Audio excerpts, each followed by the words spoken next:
For all the royal news, we are joined by Corp Columnist Angela Mollard. Angela, great to see you. Hey, hi, good to see you. The King and Queen, they have been spotted at Royal Ascot. Of course, this is a really important event, a cornerstone of the British summer season, and one especially close to the late Queen Elizabeth's heart. But Princess Catherine, she was supposed to appear but withdrew just hours before. What actually happened? That's right. And it's really interesting because she was on the rundown. There was a certain carriage that she was in. All the media were expecting her to be here.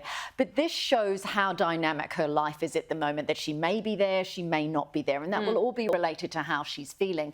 And I think the key thing that we don't think about is we think, OK, it's like us leaving the house. We decide to go out, half an hour and we're out the door. That is not how it works for her. Of course, she has to have hair and makeup. She has to get dressed. She has to time when she's going to eat things or go to the bathroom. So it's a whole strategic exercise for her to go out, going to Trooping the Colour as she did in the last week, and the Order of the Garter. And she also went to the Victoria and Albert Museum for an event there. Those are 3 big events in 1 week. For us, it might be that we see her for a split second on our phones, but for her, there'll be a whole day of preparation around that, and particularly an event like Royal Ascot. So I think what this message this is sending to us is that, yes, she has passed through her cancer battle, but that doesn't mean that reevaluation of what is balance in her life is still not an ongoing feature for her, that she's woken up that morning perhaps and gone, gosh, I'm exhausted. Those days were really long, and I'm going to choose me now. And I'm going to choose me because I want to have a long participation in this monarchy, and I want it to count for something. And, you know, if you think about it, we go out as well. Nobody's got a camera trained on us. She has to be on for every second of that day. There is no kind of looking down. There's no yawning. There's no getting caught out.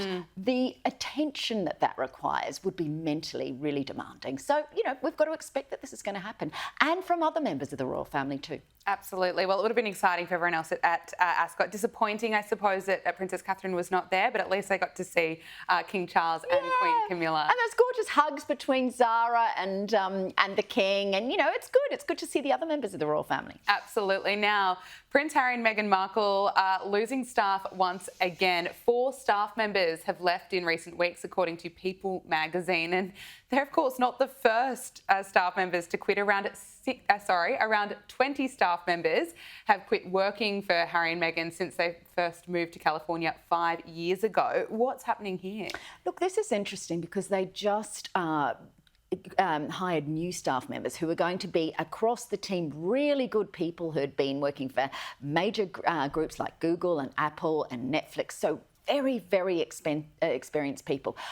I think the issue continues to be why they leave staff is because there is no strategic purpose at the heart of what they do. Everything they do is very erratic. Now, you imagine working in a team like that where 1 minute we're doing this thing, but then we're doing this thing. Or there's a very reactive approach to things. So, for instance, when Harry lost his court case in the UK over security, he was bang in front of the BBC within 24 hours. There's not the thought and the process and the strategy that makes working for somebody a pleasurable and culturally kind of uplifting experience. This would be very challenging. Now, whether or not they can change this or not, because the problem with this is that this is not how the monarchy works. The monarchy keeps people for a long time. They have an idea of what they're going to do. If they shift direction, it's like a ship moving very, very, very slowly, and they'll try a new approach, as we've seen with their use of social media. It just didn't happen overnight. Whereas everything that Meghan and Harry does, it's knee-jerk.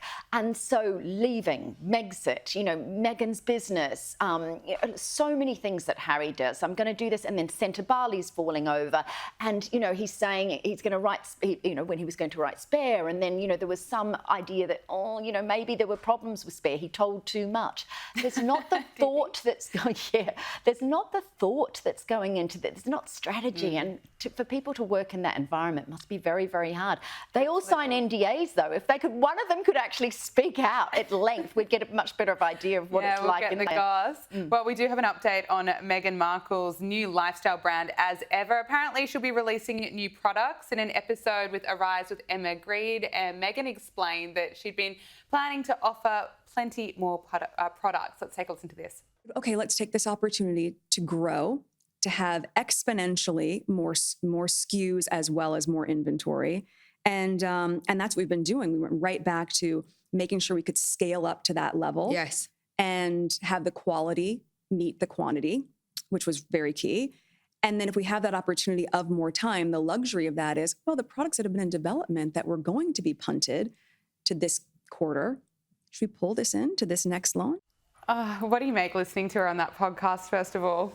I find it so frustrating because we all know a good, successful business is one that launches and has their products available. These sold within 45 minutes, but she can spin anything in her favour. There she's saying, oh, you know, we were able to pull these products forward. Well, why were those products not ready to go the second week? Why was there not more stock? You know, if she believes in her product, then she needs to have more of it. You don't want people thinking they'd like some jam and then can't get some jam or some flour sprinkles, although goodness knows how she manages to sell those flour sprinkles. Go out to your garden, honestly. You know, it's just, she is the master of spin. The problem is that if you're going to spin well, you want people to believe it. None of us are believing it. No. We're just thinking, this is so lightweight. This is not a businesswoman. She's talking all the time about being a businesswoman, but she's not showing that she's a businesswoman. Absolutely. No, well said.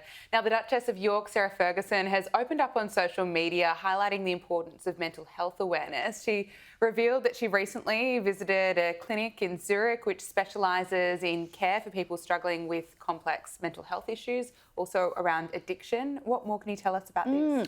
This actually came from a piece she's written for the UK Telegraph, which is, I love it when people of stature like this actually sit down and write a piece, being a journalist, to get it straight from their own mouth. And what she talks about is the huge number of personal scars that she is carrying and the trauma that she went through. And not a lot of people know that her mother left her when she was 12 years old. Susan Barantes went off to South America. She had fallen in love with a polo player. And for Sarah and her older sister Jane, who of course lives in Australia, this was very, very confronting. This is abandonment. And I think this goes to the heart. And she speaks about why she falls for, you know, quick things and ideas and people loving her, because there's a loss of love in her life. Her mother then went on and actually was killed in a car accident the year after Princess Diana died. So for Fergie to talk about this loss, she also in the piece that she's written, and as you say on her social media, has talked about potentially that she has ADHD. So I cannot see all this, but what's really lovely is that the more honest she is, and she has been through her cancer battles with both skin and breast cancer, is that we're getting an insight into this woman who, for many years, particularly when I lived in Britain, was called things like the Duchess of Pork or, you know, Fat Fergie, which is not how we talk about people now and shouldn't talk about people.